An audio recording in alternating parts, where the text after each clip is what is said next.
बिस्मिल्लाहिर्रहमानिर्रहीम अस्सलाम वालेकुम। उम्मीद है आप सब ठीक होंगे। आज मैं आपके साथ चिकन शनवारी की बहुत ही ज़बरदस्ती और बड़ी ही टेस्टी रेसिपी शेयर करूंगी और बिल्कुल ही डिफरेंट अंदाज में बनाएंगे। आजकल जो टमाटर इतने महंगे हैं और हमने ये वाली कढ़ाई भी ज़रूर खानी है, तो क्यों ना ऐसा कुछ जुगाड़ लगाया जाए कि हमारी जो रेसिपी है वो बिना टमाटर के बड़ी ही ज़बरदस्ती बने और बड़ी टेस्टफुल सी बने।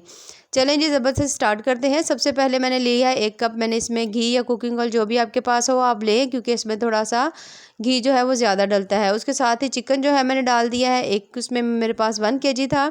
1 चम्मच मैंने इसके अंदर डाला है नमक। नमक डालने के बाद हमने आँच अपनी थोड़ी सी कर देनी है तेज़, और इसको तेज़ आँच के ऊपर हमने ब्राउन कर लेना है। यानी कि हमने इसका इतना इसको पकाना है कि इसका हल्का सा कलर चेंज हो जाए।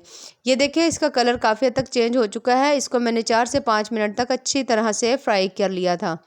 इस तरह से ये देखिए कितना ज़बरदस्त सा हमारा जो है ना गोश्त फ्राई हो रहा है।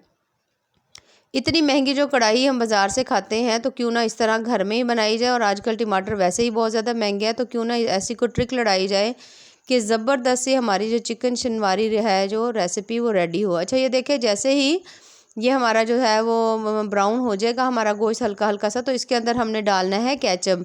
केचप भी टमाटरों से ही बना होता है, तो टेस्ट तो वही आएगा। तकरीबन 3 से 4 चम्मच मैंने इसमें वो डाला है केचप के, और 1 प्याली मैंने इसके अंदर दही डाला है। इसमें दही डालकर अब हमने इसको ढक कर रख देना है तकरीबन 6 से 7 मिनट, और उसकी आँच जो है वो हमने स्लो कर देनी है। 6 से 7 मिनट के बाद ये देखिए इस तरह से गोश्त में काफ़ी ज़्यादा उसने अपना पानी छोड़ा हुआ है, और साथ उसमें इस दही भी था, उसके साथ केचप भी था। अब ये इनको मिक्स करने हमने, अब हमने अपनी जो आँच है वो अच्छी खासी तेज़ कर लेनी है। तेज़ आँच के ऊपर हमने इसको अच्छी तरह से कर लेना है, ये देखिए मिक्स, और इसको हमने गलाना है। अब ये गल भी जाएगा अच्छी तरह से, और इसका इतना ज़बरदस्त सा टेस्ट होगा कि आपको मज़ा आ जाएगा, और बहुत ही ज़्यादा टेस्टी बनती है। ज़रूर इस मेथड से इस रेसिपी को ज़रूर फॉलो करिएगा, और ख़ासकर बच्चों की तो ये फेवरेट है।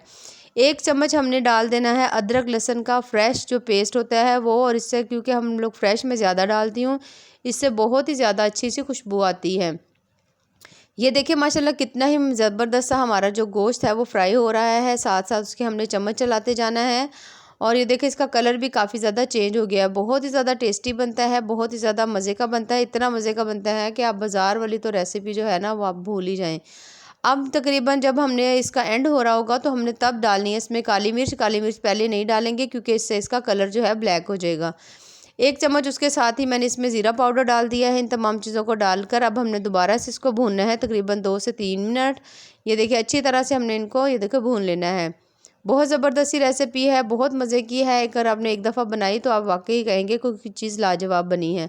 ये देखिए रेसिपी जो है हमारी माशाल्लाह से रेडी हो चुकी है। अब हमने कढ़ाई को जो है हम लोग आग से नीचे उतार लेंगे। ये देखिए माशाल्लाह कितनी ही मज़ेदार ज़बरदस्त और टेस्टफुल सी जो हमारी शनवारी कढ़ाई है वो रेडी हुई है। ये देखिए रेसिपीज़ पसंद आए तो चैनल को ज़रूर लाइक करें, सब्सक्राइब करें। बिल्कुल ही डिफरेंट अंदाज में है, और बहुत ज़्यादा इसका जो टेस्ट है वो बहुत ही ज़्यादा मज़े का है। ज़रूर इसी मेथड से इस रेसिपी को आप ज़रूर फॉलो करिएगा, और आप खुद रिज़ल्ट देखेंगे कि वाकई ही ये जो रेसिपी है वाकई ही बहुत ज़्यादा मज़े की और लाजवाब बनी है। ये देखिए माशाल्लाह से इसका कलर भी बहुत ही ज़्यादा अच्छा आया है। बाकी दुआओं में याद रखिए। अल्लाह हाफ़िज़।